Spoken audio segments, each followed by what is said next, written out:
معلق ہے بین السماء والارض، آسمان اور زمین کے درمیان، لآیات لقوم یعقلون، ان تمام کی تمام چیزیں میں نشانیاں ہیں، لقوم یعقلون، عقل رکھنے والی قوم کے لیے۔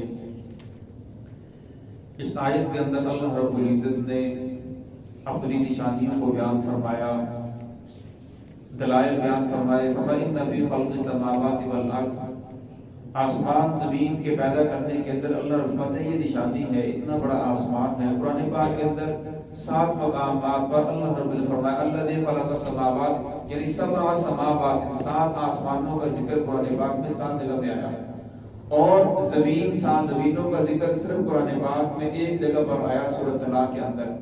اب ایک آسمان تو ہمیں نظر آ رہا ہے، دوسرا، تیسرا، چوتھا، پانچواں، چھٹا، یہ ہمیں نظر نہیں آ رہے، لیکن اللہ رب العزت کا قرآن پاک نے فرما رہے ہیں کہ میں نے 7 آسمانوں کو پیدا فرمایا۔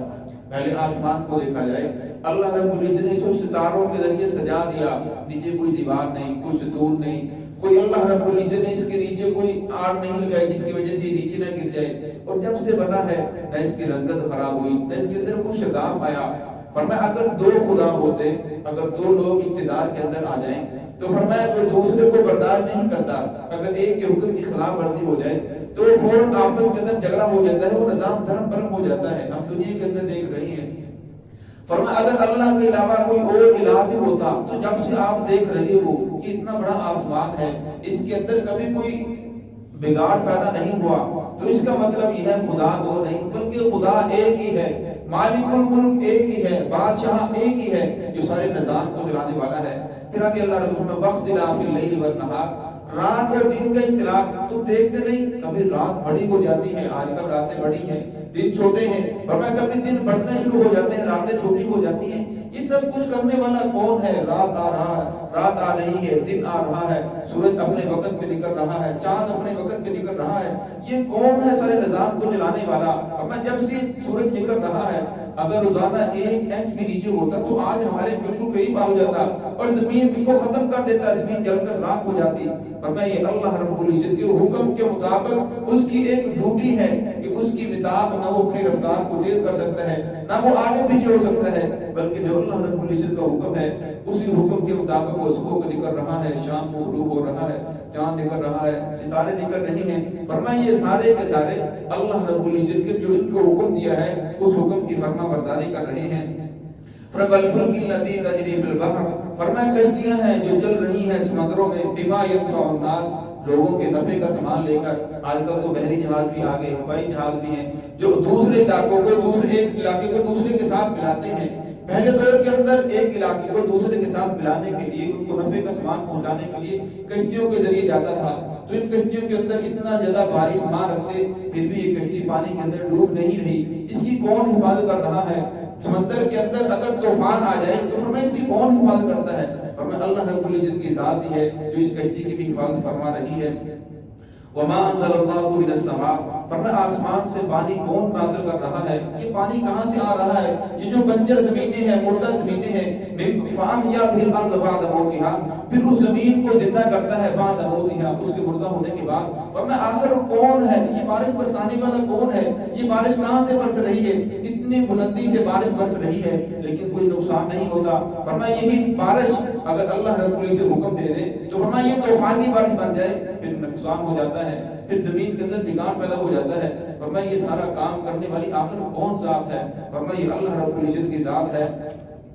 بعد موتها وبث فيها من كل دابة، فرمایا زمین کے اندر اللہ رب العزت نے 18,000 مخلوقات کو بکھیر دیا، اور اتنی مخلوقات ہے، کوئی 2 پاؤں والے، کوئی 4 پاؤں والے، کوئی رینگنے والے، کوئی تیرنے والے، کوئی اڑنے والے۔ فرمایا یہ سارا نظام کون چلا رہا ہے؟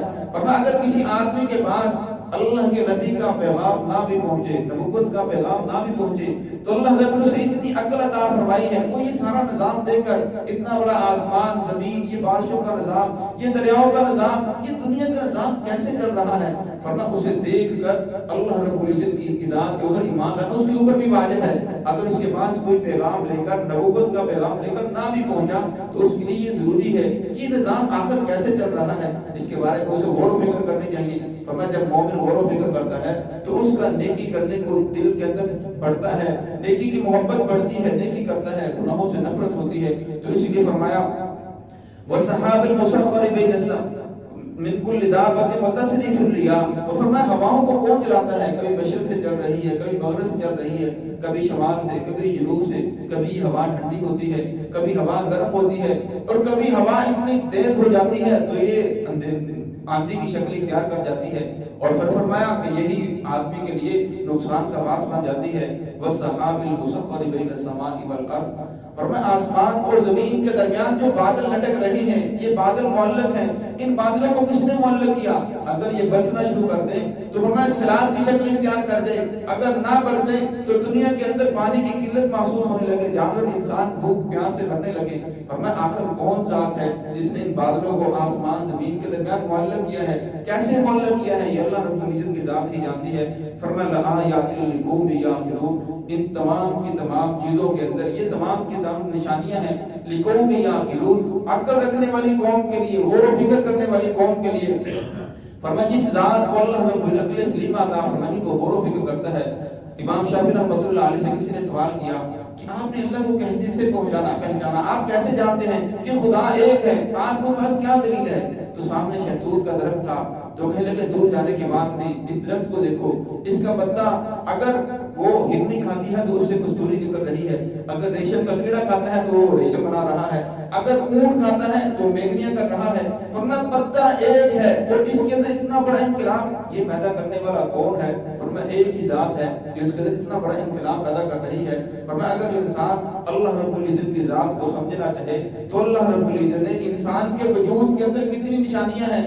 انسان ایک وجود ایک بہت بڑی فیکٹری ہے۔ فرمایا آج کل جو ڈاکٹر حضرات بتاتے ہیں کہ آنکھ کا اسپیشلسٹ ہے، گھٹنے کا اور اسپیشلسٹ ہے، اور اسی طرح گردے کا اسپیشلسٹ، ہارٹ کا اسپیشلسٹ، فرمایا ہر لیکن اللہ رب العزت نے اتنا بڑا نظام چلایا ہے، اور فرمایا اس نظام کو آخر کون چلا رہا ہے؟ فرمایا انسان کو غور و فکر کرنی چاہیے اور اللہ رب العزت کی ذات کے اوپر ایمان لے کر آنا چاہیے کہ خدا صرف ایک ہی ہے، سارے نظام کو وہی چلا رہا ہے، باقی جتنے بھی ہیں یہ ساری خدا کی مخلوقات ہیں، کوئی خدا کا شریک نہیں ہے۔ اگر یہ شریک ہوتا تو یہ جتنا نظام آپ کو چلتا ہوا نظر آ رہا ہے تو کب سے اس کے اندر بگاڑ آ چکا ہوتا، کب سے یہ ختم ہو چکی ہوتی۔ تو دعا ہے کہ اللہ رب العزت ہمیں اپنی قرآن پاک کی آیات کو پڑھ سمجھ کر پڑھنے کی توفیق عطا فرمائے۔